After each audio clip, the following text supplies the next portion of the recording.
I think that a great mind has to be a stubborn mind. And catching implications. And it's to our benefit that Thomas is both a great mind and a stubborn mind. It's wonderful to see after these 15 or so years that so many of the themes that Thomas has brought forward are being picked up. They're being picked up on an economic level, they're being picked up on architectural level, they're being picked up on a medical level, they're being picked up in many, many different ways.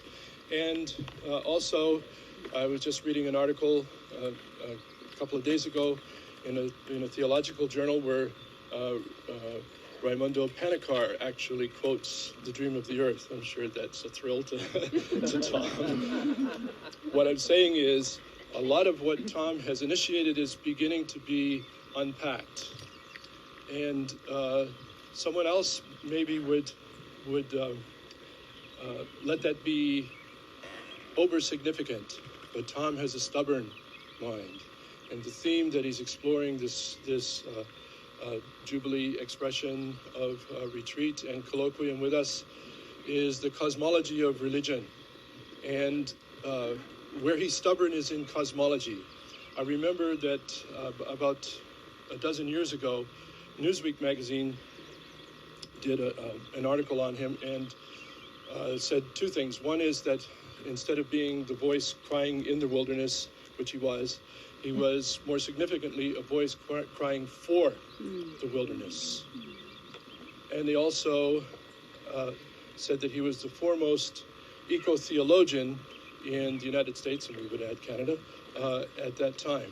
But that's where they had it wrong, and that's where Tom's stubborn mind comes in handy. Because Tom has always called himself a geologian. And none of us know what a geologian is. Only he does. And he stubbornly stays with it, and it is all to our benefit. So thank you, Tom, for being here, and thank you for talking to us this afternoon.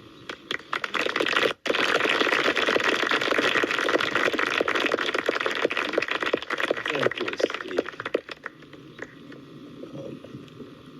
It's a gracious introduction. Certainly delighted to be back. I've been coming back for 15 years, and they told me that this is the last year that we will be able to function here. So it's a kind of a celebration and a transition. The events that we think about here. Today, I would like to talk a little bit about a book that came out recently by someone named Chellis Glendinning. A book entitled, My Name is Chellis, and I'm in recovery from Western civilization. It's, I've adopted it as a kind of a theme in recent times. The recovery from Western civilization is a rather comprehensive way of dealing with the issues that are before us. The entire structure of Western civilization is on the table now, you might say. What is happening now is so extreme and so absolute that it could not have been caused simply by the industrial civilization of the last few centuries, which we intend to blame for it, or by any of the thinkers that we tend to blame for it, or for the materialism of the times. What is happening now has required a whole civilizational effort to bring about. In other words, this is a moment of transition when we're seeing what might be called the dark side of Western civilization. And it's caused not by bad people, but by good people. It's the good people that are inadequate for the circumstances that we live in, and that are must bear the responsibility for what's happening.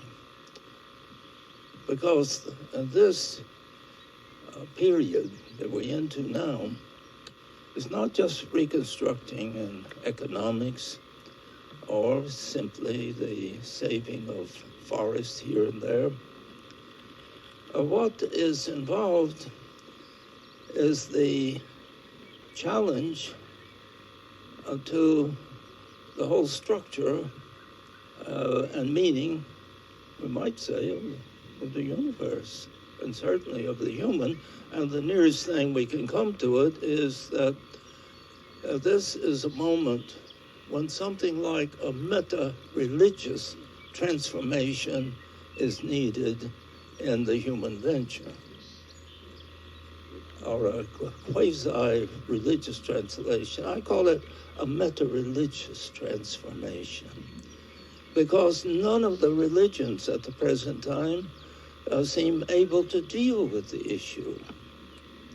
Most of the religions, certainly the biblical religions, have entered into what a person might call a fundamentalism, of retreat from the issues because they feel so inadequate, or they feel so imperiled by what is happening. But when I say that we are in something like a meta-religious transformation, or the creation of a frame of mind and a dynamic of action that requires the deepest energies of the human soul, of the human mind, of the human imagination. It's something that begins to come to some expression, I think, of the order of magnitude of what we're about.